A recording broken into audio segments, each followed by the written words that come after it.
Ito ang Panginoon.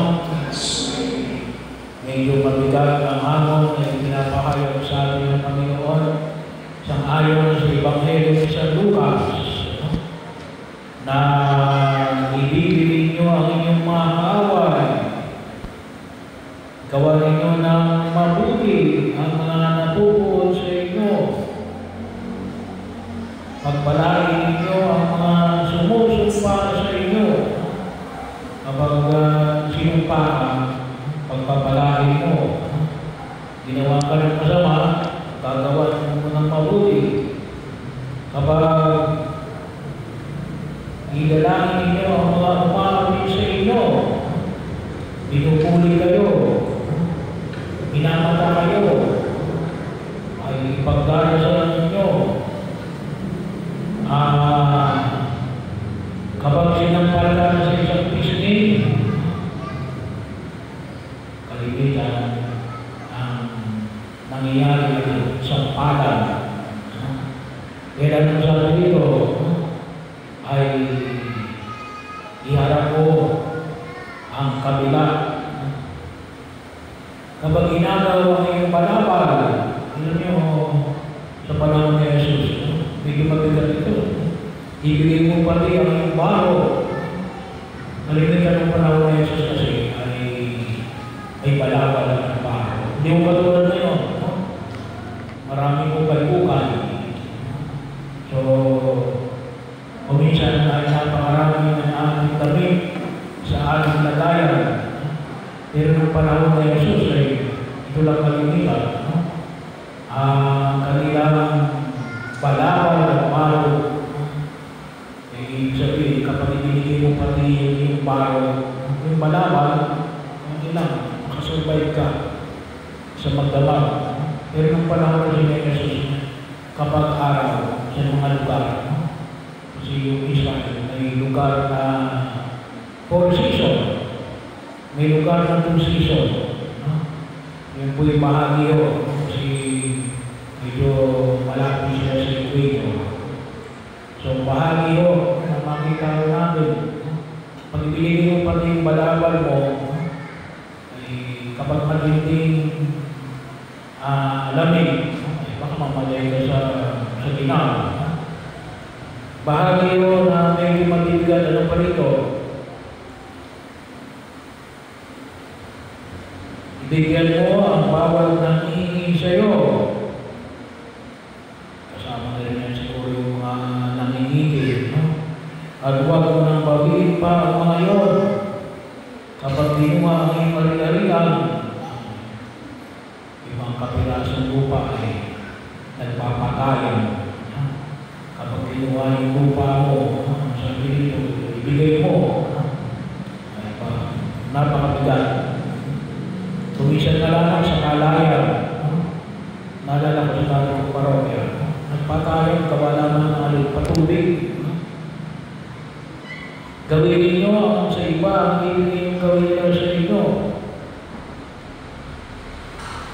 Bahagi yun ang kung saan ay paanyayan ng may kapal. Medyo may kapitan, hindi lang medyo.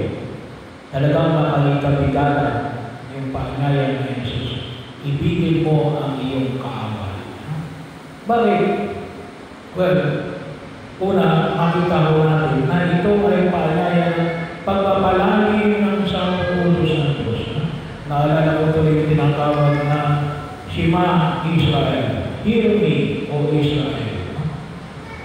Yung mga nakikinig, mga bahagyo, pagkakaroon ng kung saan na paanyaya, bagong bayan ng Diyos, tayo bagong bayan ng Diyos, ang bagong Israel, na mga nakikinig sa Kanya, ang tunay na makinig sa ating natalin, pagpapalain, para saan ito? Pagpapakilala natin, ang pinakapasiyan ng pagkilos natin, ay hindi lamang sapagkat ginawan ka ng mabuti, kaya magkakawa ka ng mabuti. Gagawa ka ng mabuti kahit ginawan ka ng masama. Bakit? Mabuti ka eh. Anak ka ng Diyos. Kaya gawan ka man ng mabuti o gawan ka man ng masama, gagawa ka ng mabuti. Bakit? Ikaw ay mabuti. Kapag ikaw ay mabuti at ginawan ka ng masama, at ikaw ay gumanti, ano ka? Mabuti ka o masama? Siguro sabihin natin ni Father, naganti lang ako kasi ginawa na ng masama. Pero ano ba? Mabuti ka ba o masama? Sa pagtingin, sa pagtingin ng Diyos, ano ka? Masama. Bakit? Gumawa ka ng masama eh. Kung mabuti ka, mabuti ka. Kahit gawan ka ng masama. Bakit? Mabuti ka. Hindi sapagkat ginawa ka ng masama, magkaroon ka ngayon ng dahilan na gumawa ka ng masama. Pwede mong gawin dahilan yun. Pero ibig sabihin niya hindi ka na mabuti. Bakit? Gumawa ka ng masama. Kaya sabihin mo na gumanti lang ako. Masama yung gawa ko eh. Kaya nagiging masama ka. Yung hamon na yun sa siya hindi. Mabuti ka. Kaya dapat manatili kang mabuti. Kahit ginagawa ka ng masama. Mabigat. Pero yun ang hamon na pinagdala ng mabuti ka magpakit. Mabuti ka eh. Anak ka ng Diyos. Kaya ngayon ipamaya natin, dito nakapasok, no? Ang ating mahabaging Diyos ay nagmamagandang loob. Bahagi ng pag-Diyos. Kasi ganun yung ating Diyos. Ang ginagawa niya ay magandang loob. Pagkakataon. At kahit na anong ginagawa sa labas, mabuti pa rin ang loob. Siguro sabihin natin, pangalawang punto ay hindi lalagay natin yung ating sarili na maabuso yung ating kabutihan. Kasi hinahayaan natin na kapag kinuha yung ating ari-arian, eh baka sabihin natin na pinapayalan natin na tayo ay nakawan. Kapag ikaw ay sinampal at iniharap mo sa kabila, baka sabihin natin na hinahayaan natin na tayo abusuin. Hindi o yun yung pamantayan. Bakit? Yung pamantayan natin ay nakapasok sa katarungan ng Diyos. Ano yung katarungan ng Diyos? Ay kapag gumawa ka ng masama, ay maliwanag natin. Kapag gumawa ka ng kasalanan, may kaakibat na kaparusahan. Kung sino dalawang bagay sa ating unang bagay, yung katarungan ng daigdig na ito, yung bahagi yun na kung saan ay ating pinamahawakan, kailan, sabi na natin kung isan, ay ang mga kapag ang katarungan naman ng daigdig na itong pagkabasihan natin, kung isan, iba yung katarungan ng mayaman, at iba yung katarungan ng mahirap. Bahagi rin kung isan natin, nababayaran ng mga pulis, nababayaran ng mga witness. Kung isan, makita natin business mo. Legal mo na rin. Yung witness mo, witness na ng palaban mo. Pagkakataon na kung saan ay makita mo natin. Kasi yan yung pamantayan ng daigdig na ito. Yun yung isang bahagi yun. Pero pag isa, ano yung katarungan? Yung katarungan ng Diyos, yung purgatorio, kaya makatala mo sa akin yung purgatorio. Hindi ko nahulugan, yung tao ito, gumawa ng masama, ng umpisan, hindi na siya pupunta sa impyerno. Ng umpisan eh. Pero hindi nahulugan, pupunta na siya agad sa langit, hindi. Kahit na pinatawad na siya ng pari, dadaan siya sa purgatorio. Kapag halimbawa, yung tao ito, ninakawan ka, sabi ng pare, pinapatawad kita, pero ibalik mo yung ninakaw mo. Hindi niya na ibalik nung siya sa daigdig na ito. At sabi ng kapag ibinalik mo yung ninakaw mo, times 4, dapat mo ibalik yan. Ay hindi mo na ibalik. Namatay ka. Purgatorio. Hindi ka makakatakas diyan. Yun ang bahagi yun. Kaya po tayo mayroong purgatorio. Yun ang tinatawag natin katarungan ng Diyos. Ayaw kong gamitin yung salitang karma. Kasi hindi yung Christian yan yung salitang karma. Hindi. Purgatorio. Yan ang katarungan ng Diyos. Hindi mo, nakawala kapag ginawan ka ng masama, hindi mo siya gagawa ng masama, hindi nahulugan na walang katarungan. May katarungan.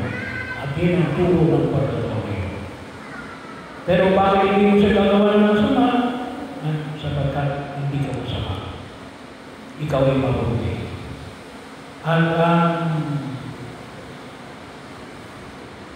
katarungan sa paggawa sa iyo ng masama ay sigurado ilalapat ng Diyos. Dito sa lupa, at kung hindi matapos dito sa lupa, ay doon sa buhay pagkatapos ng kamatayan, doon sa tinatawag natin purgatorio. So yun yung bahagi na kung saan huwag na natin kalimutan. Ay sabi nga natin, mahirap. Ano ba mahirap? Kapag nagpapasyan lamang natin ay ang pamantayan ng tao. Mahirap ang umibig sa kaaway. Lalo bang ibigin mo yung hindi mo kaaway, napakahirap. Hindi pa kayo kaaway. Lalo-lalo na ngayon, mag-eleksyon. Marami na namang mag-aaway. Gawa ng eleksyon. Sigurado yun. Kaya naranasan natin ng eleksyon. Maraming magkakasamaan ng loob yan. Pero paano yun? Paano natin magagawa yun? Gawa ng Jesus.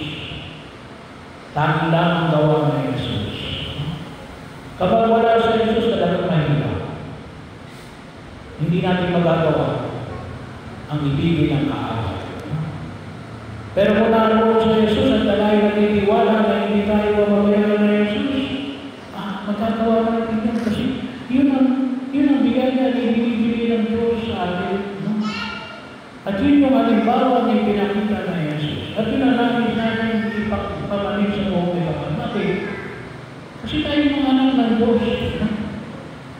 Doon namin may papakita na tayo tunay ng mga anak ng Diyos.